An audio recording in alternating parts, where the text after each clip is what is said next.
He had lent his phone to a crying girl at the subway, not knowing she was a runaway heiress looking for true love. "I'm sorry.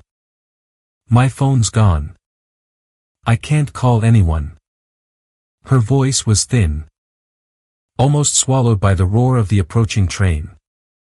"I've only got a few minutes before my ride." "Sorry," a man in a business suit muttered, stepping away without a second glance. It was nearly 9 p.m. At the East 86th Street subway station, and the platform hummed with the weary frequency of a city winding down.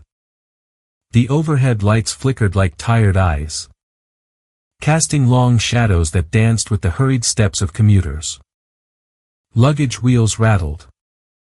Sneakers scuffed against the grimy concrete, and garbled announcements echoed above the chaos. Barely intelligible. New York at rush hour had no room for hesitation. No time for the fragile. Noah stood off to the side, a black canvas bag slung across his shoulder, headphones resting loosely around his neck. At 32, he had learned to blend in, a survival tactic in a city that rewarded the loud. He was one of 1,000 quiet faces moving through the city's bloodstream. A freelance graphic designer with no fixed schedule. He often traveled late when the trains were half empty and the silence could finally breathe. He had just wrapped a long project logos for a startup that wanted a look that was clean, bold, and spiritual, but edgy. It paid well enough to cover his Brooklyn rent and refill his stock of favorite coffee beans. That night, he was thinking of dinner. Maybe a burrito. Maybe leftover noodles. Then he saw her, sitting alone on the far end of the bench, wrapped in a thick beige coat that seemed too big for her small frame. Was a young woman. Her long blonde hair tumbled over one shoulder, slightly disheveled, as if she had run through a fierce wind. Her knees were drawn up to her chest, arms wrapped tightly around them. And though her face was turned away, Noah could see the unmistakable tremble of her shoulders. She was crying, not loudly, not theatrically, just quietly unraveling right there in the middle of hundreds of rushing people. No one stopped. A businessman glanced, then looked at his watch. A teenager rolled his eyes.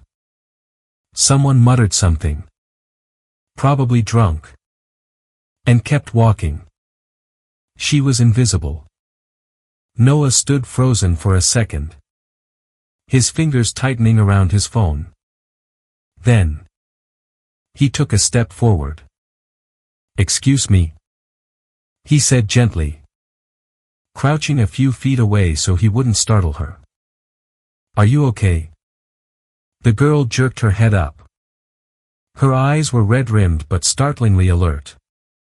Her cheeks streaked with tears.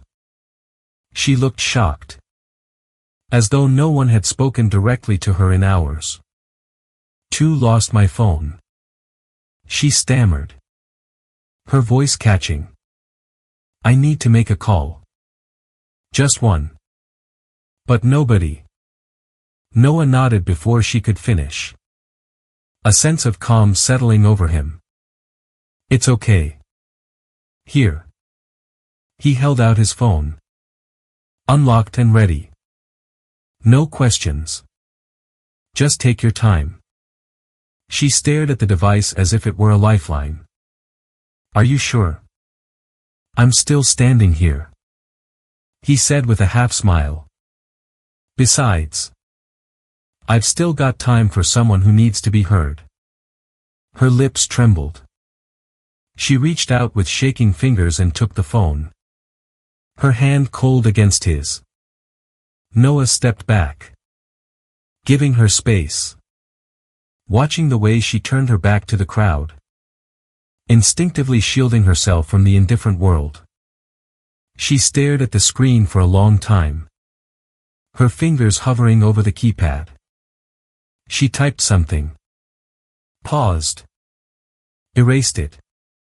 Then typed again. She never made a call. After what felt like 5 minutes but was probably only 2. She returned the phone wordlessly.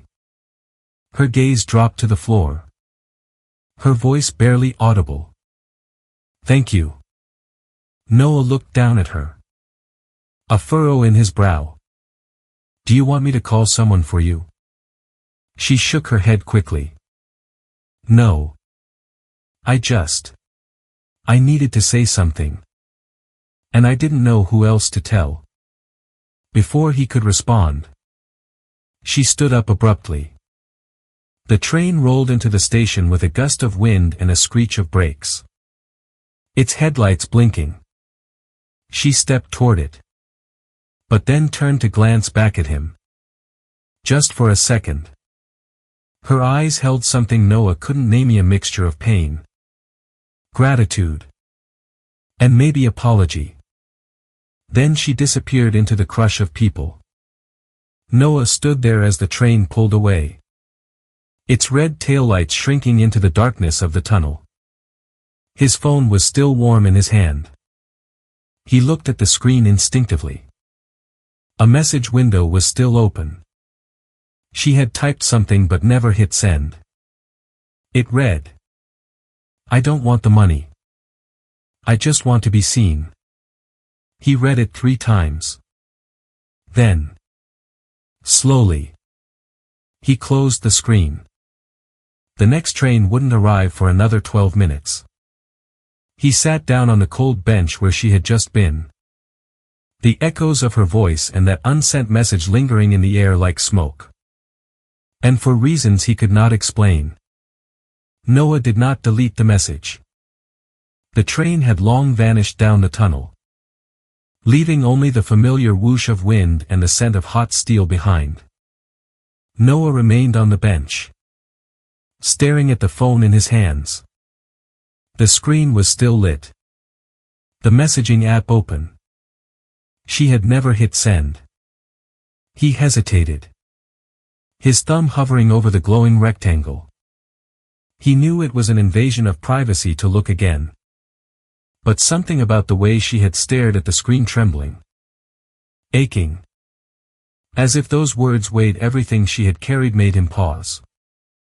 I don't want the money. I just want to be seen. 7 words. That was all. But they landed like thunder in the middle of his chest.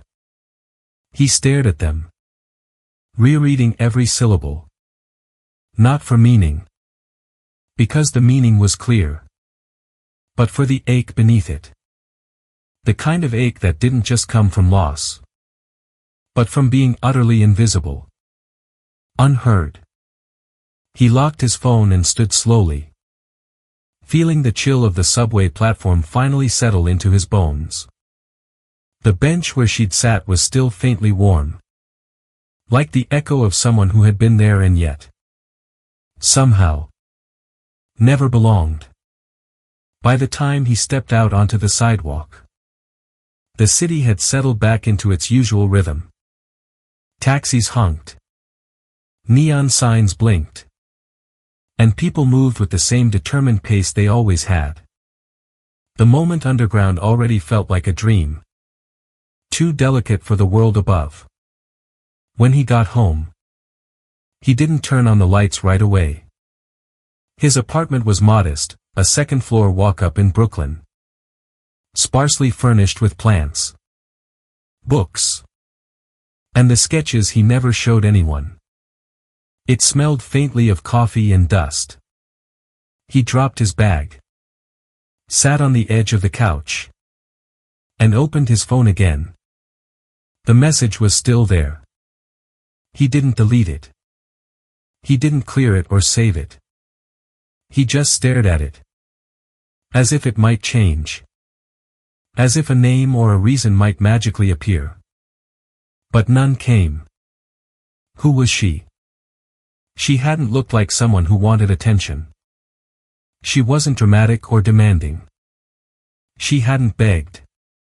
She had simply needed something. A moment. A person. A breath. And for reasons he could not quite name, Noah had given it. He tried to sleep. But the words stayed with him. Every time he closed his eyes, they hovered behind his lids. Every time he drifted close to sleep, he saw her face, red from crying but composed, with eyes too tired for someone so young. The blonde hair falling over her coat collar. That final glance she had thrown him just before the train doors closed. He had helped a stranger. That should have been enough. A fleeting moment of kindness in a vast city. But it didn't feel done. He got up sometime after midnight, made tea, and opened his sketchbook. He didn't draw her, wasn't that kind of person, but the lines that formed beneath his pencil seemed to hold her quietness. Her pause. Her wait. By morning, the message was still in his phone. Noah didn't know who she was. He didn't know where she had gone. He didn't even know her name. But somehow, he knew this wouldn't be the last time he thought of her. And somewhere deep in a part of him that rarely dared to hope, he wondered if she would come back. Not for the phone. Not for the message. But for the one moment when someone had simply seen her. The city moved on as it always did. Too fast. Too loud. Too full of people in a hurry to be anywhere but here. But that evening, Noah found himself walking slower. He had no particular reason to return to that subway station. No meeting. No job. And yet, a quiet pull in his chest guided him back to the platform where, a few nights earlier, a girl with tear-streaked cheeks had borrowed his phone and left behind 7 unforgettable words. He took the same steps. Past the same flickering light. The same chipped tile. And there she was. Sitting on the same bench. Her long blonde hair was tied back this time. A soft braid resting over her shoulder. She wore the same coat. But now it was buttoned neatly. Her hands rested calmly in her lap. And her eyes, those same tired, striking eyes, were clearer. Still a little sad. But no longer drowning. She looked up and saw him. Noah froze. For a second, the station blurred around him, becoming just noise and motion. But her gaze steadied him. She stood and took a slow step toward him. Her boots clicking softly on the concrete. "I didn't think I'd see you again," she said. Her voice was gentle but firm now. A steadiness in it that hadn't been there before. Noah managed a smile. Unsure of what to say. She looked down. Then back at him. "But every day since, I've come here. Not because I had to.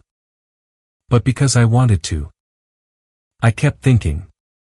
Maybe the man with the kind eyes would pass through again." Noah blinked. "You were waiting for me?" "Not waiting," she said, correcting herself softly. "Just hoping." He let out a breath. Something between a laugh and disbelief. They stood in silence for a moment. The rumble of a distant train filling the space between them. Then she tilted her head toward the stairs. "Would you like to get a coffee with me?" Noah nodded without hesitation. "Yeah. I would." They walked together to a small coffee cart on the corner. One of those tiny silver ones that always smelled like burnt espresso and cinnamon. Neither of them spoke much. It was not awkward. Just quiet. Like the city had turned down its volume just for them. He bought her a tea. She added just a little milk. They sat on a bench outside a closed bookstore. Paper cups warming their hands against the evening chill. "I'm Elena," she finally said after a long sip. "You probably deserve to know that." "Noah," he replied. She smiled. "A small, genuine thing. I'm not ready to explain everything," she said, her voice dropping slightly. "But I'm not running anymore. Not tonight. You don't have to explain anything," Noah said softly. "Not to me." She looked at him then. Really looked at him. And something in her posture softened. Her shoulders relaxed. Her breath slowed. In the background, a street violinist began to play a slow, familiar tune that neither of them could name but both instinctively understood. Noah didn't ask her where she lived. He didn't ask what had made her cry. He didn't ask about the message.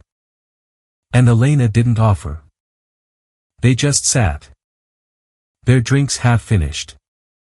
Their hearts slightly more open than they had been an hour before. Two people not looking for answers. Just sharing a silence in a city that never stopped moving. Every Thursday at 4 p.m. they returned to the same small cafe. A place nestled between a flower shop and a bookstore that most tourists never noticed. The windows were tall and a little smudged. But the light that came through them made everything inside look softer. As if even the hard things in life might bend a little here. It was always quiet in the afternoons. The barista, a woman named June, learned their orders by the second week: a chai for Elena, a black coffee with a touch of cinnamon for Noah. She never asked questions. Just smiled and slid their mugs across the wooden counter like a silent blessing. They always sat at the table by the window, where they could see the trees swaying in the park across the street. Sometimes they talked. Sometimes they didn't. But even the silence between them felt full. Not empty. Noah spoke more than usual here. Maybe it was the way Elena listened. Never interrupting. Never rushing him. He told her about growing up in a small apartment with his grandfather. A quiet man who fixed clocks and taught him how to draw before he knew how to spell. He told her how he used to take apart old radios just to see if he could put them back together again. How he hated noise but loved sound vinyl crackle. A pencil on paper. The creak of old floorboards. "I think I was always a little bit behind," he admitted once, staring into his coffee. "Like I understood things a few beats after everyone else did." Elena didn't laugh. She just nodded slowly and said, "That's probably why you notice what other people miss." She was harder to read. But bit by bit, she offered pieces of herself. She never named her family. Never said where she lived.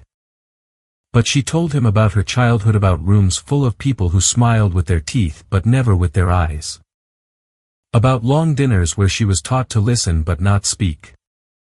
About having everything and feeling like she owned nothing real. "Sometimes," she said, tracing the rim of her mug, "I felt like wallpaper. Pretty, decorative, and easy to ignore." Noah's eyes softened. "You're not easy to ignore." She smiled. Small and unsure. But it stayed longer than before. On their fourth Thursday, she brought a book with her. It was an old copy of The Little Prince. Worn at the corners. The pages soft from being turned so often. She placed it on the table between them without a word. Noah raised an eyebrow. "Required reading?" She shook her head. "Just something I loved once." Before everything got complicated. He picked it up, flipping through the pages, pausing at underlined sentences and notes written in delicate pencil. A bookmark slipped out and fluttered to the table. It was a folded piece of paper. He opened it gently. On the page, in her handwriting, were the words, "Sometimes a single glance can save a soul." Noah looked up. Elena was watching him. Her fingers knotted in her lap. "I wrote that a few days after I met you," she said quietly. "It just came out. I didn't know where to put it. So I kept it in the book. But I think it belongs to you now." The air in the cafe shifted. Something unseen but deeply felt. Noah folded the paper and slid it back into the book, holding it carefully. "Thank you," he said, his voice thick with emotion. "For letting me see you." Elena exhaled slowly, as if she had been holding that breath for years. They didn't say much after that. The conversation drifted into lighter things, favorite movies, the best cookie in the city, the worst haircut either had ever gotten. But something had changed. The quiet between them wasn't just comfortable now. It was shared. That day, as they left the cafe, walking side by side toward the setting sun, their hands brushed. Neither pulled away. The autumn chill had settled over the city, brushing its breath against every window pane and turning the leaves brittle with gold. Elena and Noah still met every Thursday. But now it was more than a habit. It was a rhythm. Quiet and essential. One afternoon, they wandered through a photo exhibition tucked inside a quiet gallery near the West Village. The walls were lined with portraits of strangers posed. Unpolished moments of people caught mid-thought, mid-laugh, mid-heartbreak. Elena moved slowly from frame to frame, her gaze lingering on faces that had never been trained to hide. "They're not smiling," she whispered. Noah stood beside her. "No. But they're not pretending either." She nodded, her eyes glassy. "I spent so long learning how to smile at the right times. It took me years to realize no one ever taught me how to mean it."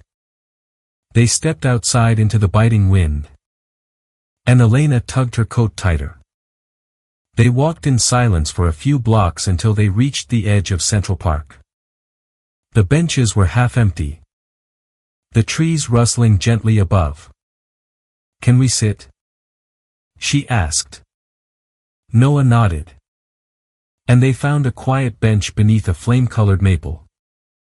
For a moment, all that spoke between them was the sound of wind and footsteps and distant laughter from a playground nearby. Then Elena said, "There's something I want to tell you." Noah turned to her. He didn't press. He just listened. "My last name is Blackwell," she began, her voice quiet but firm. "Elena Blackwell. My father is Thomas Blackwell. If you've read the business section in the last 20 years, you probably know that name." Noah didn't react. He just watched her face. "I was supposed to marry someone," she continued. "Not for love. For convenience. For optics. The merger between two companies was going to be sealed with a wedding dress and a public smile." She paused, her breath catching slightly. "I tried to tell them I didn't want it. That it felt like selling myself off in silk and diamonds. They said I was being emotional, unstable, ungrateful." Noah's hands were still in his coat pockets, but he leaned just slightly closer. "So," she said, Her voice shaking now. I ran. I packed a bag. Left my phone in a cab. And vanished into the part of the city no one from my world ever looks for. Noah didn't speak for a moment. Then he said simply. That doesn't sound like running. Elena blinked. Confused. He shook his head. That sounds like surviving. She turned to him then. Her expression full and vulnerable. I used to believe no one could love me if I wasn't a Blackwell. If I didn't come with the name. The money. The image. But you. You never asked me who I was. You just saw me. Noah's eyes didn't flinch. Because that's all I needed to see. The silence that grew between them was soft. Like a blanket draped across old wounds. From that day on, they began to occupy more of each other's lives. They read in the park. Browsed antique shops. Passed folded notes across tiny cafe tables. Noah showed her a hidden record store. She introduced him to the joy of chocolate croissants at midnight. They never labeled it. They never rushed it. But piece by piece, their walls lowered. And what grew in the space between them was something that didn't need permission or a pedigree. It was presence. And presence, they learned, was more powerful than any name printed on the front page of a newspaper. It was a crisp morning in late November. The kind where the sky looked almost too blue and the air smelled faintly of wood smoke and city pretzel carts. Elena and Noah sat on their usual bench in Central Park. Coffee cups in hand. The world just beginning to stir. They weren't speaking much. They never needed to. The silence had become their language, uncomplicated. Whole. Then. The sound of hurried footsteps broke the stillness. Noah glanced up. At first, it looked like tourists. Cameras swinging from their necks. But then he saw the long lenses. The flashbulbs. The determined faces. Elena. Elena Blackwell. She turned toward the voice and froze. The swarm descended fast. Like wolves in tailored jackets. A dozen people with microphones and cameras circled the bench. Barking questions like commands. Elena. Is it true you ran from your engagement? Is this the man you left everything for? Who is he? What's your next move? Elena? Look this way. The flashes popped in rapid succession. Like miniature explosions of light. Elena stumbled back a step. Her breath catching in her throat. One hand rose as if to shield herself. Her other hand searching for Noah's. But he was already moving. Without a word. Noah took off his jacket and gently draped it over her head and shoulders. Shielding her face from the flashing bulbs. He placed himself between her and the cameras. His arms out just slightly. His voice steady but firm. She doesn't owe you answers. He said. His quiet tone cutting through the noise. This isn't news. This is a woman trying to live. More flashes. More shouts. She's a public figure. Someone argued. She's a person. Noah said. His voice unwavering. And she said nothing to you. He didn't yell. He didn't curse. He just stood there solid. Unmoving. A quiet wall of protection. Then he turned to Elena. Took her hand. And whispered. Come on. They ran. Through the park's winding paths. Past morning joggers and startled dog walkers. Down narrow side streets and across avenues. Their breaths fogging the cold air. Boots slapping the pavement in a desperate rhythm. They didn't stop until they reached a quiet alley behind an old bookstore. Out of sight. Out of breath. Noah leaned against the brick wall. His heart pounding. Still holding her hand. Elena stood in front of him. Trembling not from the run, but from something deeper. She pushed the jacket back. Her eyes shining with unshed tears. "I'm not afraid of the cameras," she whispered.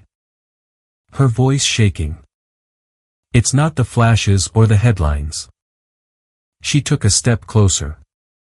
Her gaze locked on his. "I'm afraid of being seen. And still not being seen." Noah didn't speak. He just pulled her gently into his arms. She pressed her face to his chest. The steady thudding of his heart a grounding rhythm against her cheek. In that alley. In the hush after the storm. Elena let go not just of the panic. But of years of control. Of pretending. Of smiling for people who only ever saw her reflection. Never her depth. Noah didn't try to fix anything. He didn't say she was safe or that it would all be okay. He just held her. Like someone who knew how to carry silence. Like someone who had been unseen. Too. And that, she realized, was the first time in her life she truly felt visible. The rain came fast. Unexpected. 1 minute they were walking down Lexington in silence. The next the sky opened up like a broken dam. They ran without speaking. Past shuttered cafes and closed boutiques. Laughter slipping between gasps for breath. Noah spotted the warm glow first, an old bookshop with foggy windows and a crooked sign that read Grantham and Daughters. They ducked inside just as thunder cracked overhead. The bell above the door gave a tired ring. And the scent of old paper and leather wrapped around them like a memory. There was no one at the counter. No other customers, just shelves and shelves of forgotten titles and time-worn stories. Noah brushed the water from his shoulders. Shaking his head with a small laugh.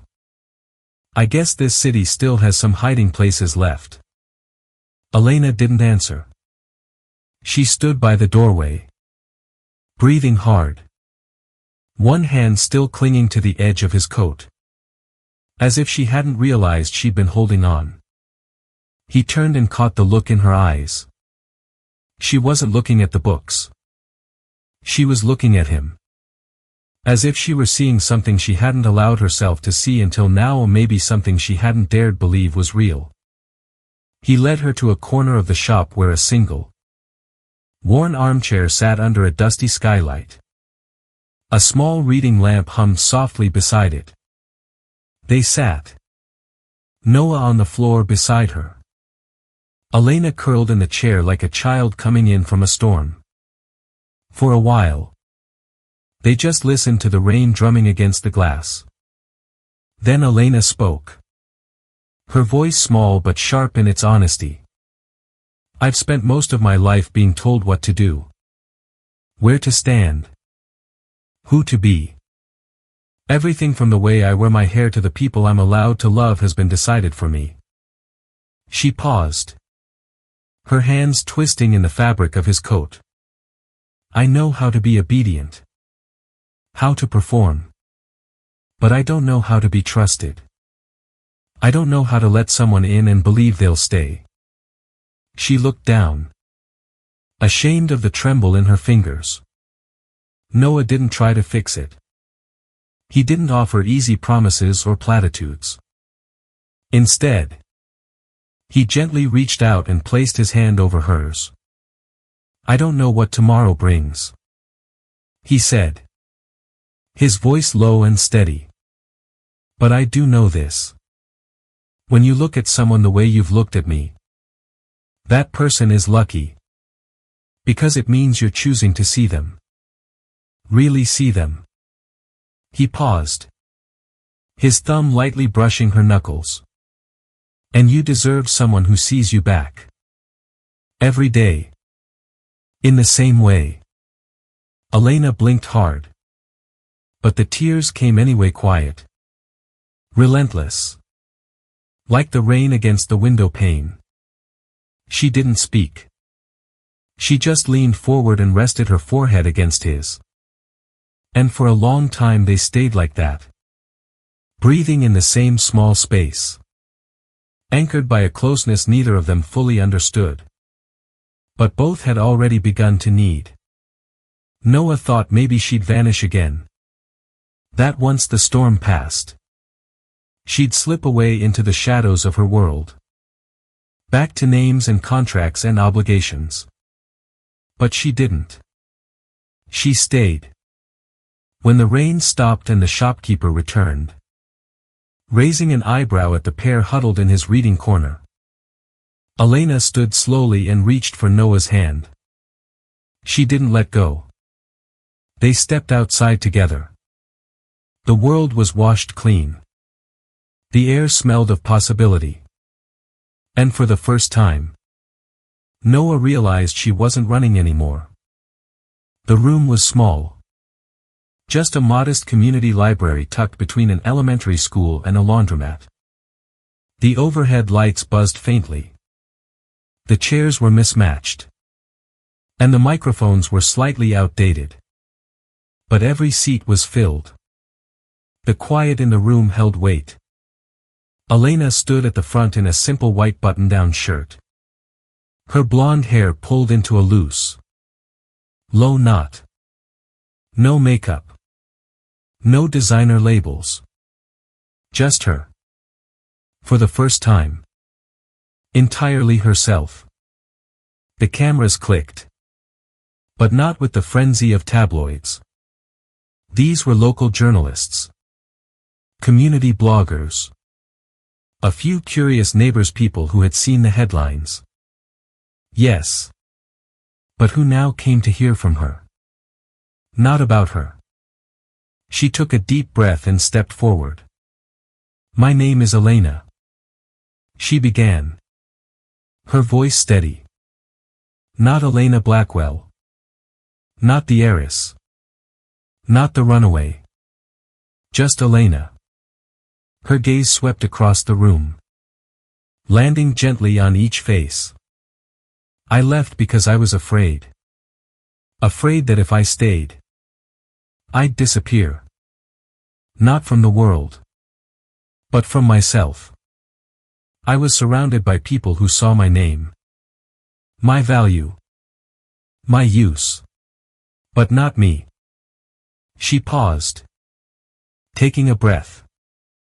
But something changed. I met someone who didn't ask for explanations. Who didn't care about my last name. Who gave me a phone and a moment to be human. A murmur rippled through the crowd. But Elena kept going. I'm not here to scandalize or to reclaim anything. I'm here to let go. I have withdrawn from the Blackwell board. I have declined my inheritance. I've chosen something else. She smiled then. A soft and real smile. A life where I'm not seen for what I represent, but for who I am. The applause was gentle. Respectful. Not roaring. But honest. Just like the room. Just like her. Weeks passed. The headlines faded. The noise settled. And in a quiet corner of Brooklyn, Elena and Noah opened a tiny book and tea shop. It had creaky wooden floors and tall windows that caught the afternoon sun just right. Mismatched chairs. Shelves stacked with used books. And handwritten notes tucked between the pages. There was a corner for journaling. A shelf for anonymous letters people could write and leave for strangers. And a wall where people posted answers to messages they'd found. They named it Scene. On opening day, they brewed 5 pots of chamomile tea and gave away slices of lemon cake. A girl wrote to her father and left the note in a book of poetry. A man wrote to his younger self and taped it to the window. No one judged. No one even asked. The space had become what Elena had always longed for, a place where people could exist without explanation. One evening in early December, snow began to fall. Soft drifting flakes that landed like whispers on the windowsill. The sign on the door flipped to closed and the lights were dimmed to their warmest glow. Inside, Noah sat on a long wooden bench near the back of the shop. An old quilt draped over his legs. Elena sat beside him. Her legs curled beneath her. A mug of tea warming her hands. For a long time, neither spoke. Then Noah reached into his pocket and pulled out his phone. "I never deleted it," he said, his voice breaking the silence like the soft crack of a log in a fireplace. Elena turned her head. "Deleted what?" He unlocked the screen, tapped a few times, and handed it to her. On the display was a message. "Never sent. But still alive. I don't want the money. I just want to be seen." Elena stared at it, her lips parting just slightly. Her fingers hovered over the screen. Then, slowly, she typed a reply. "And I was. By you."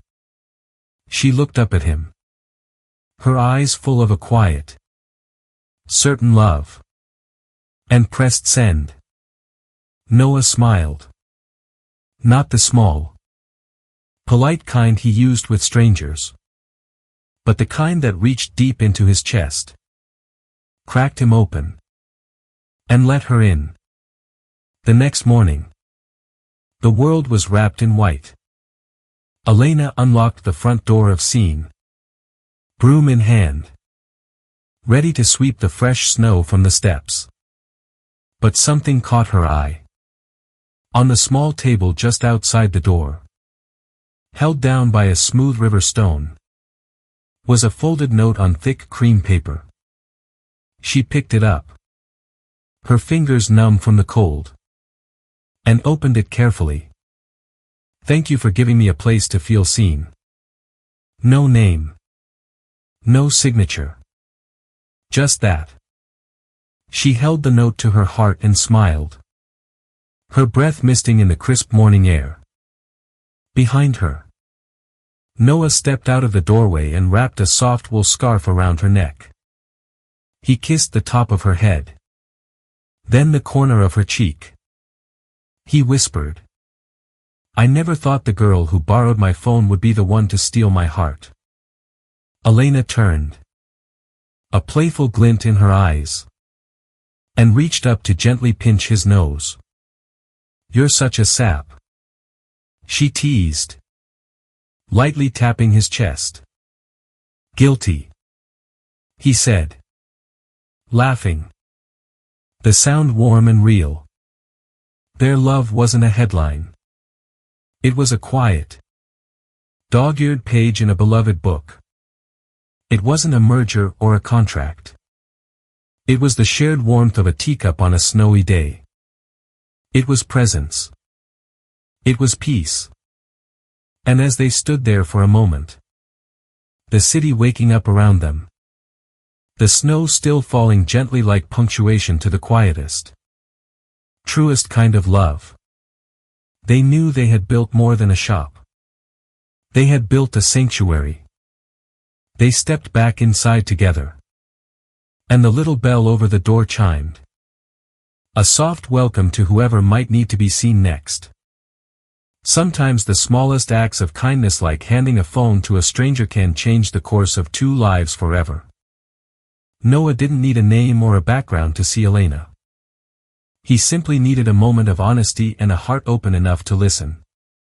And Elena didn't need wealth, power, or a perfect image. She just needed someone to stay when she finally stopped pretending.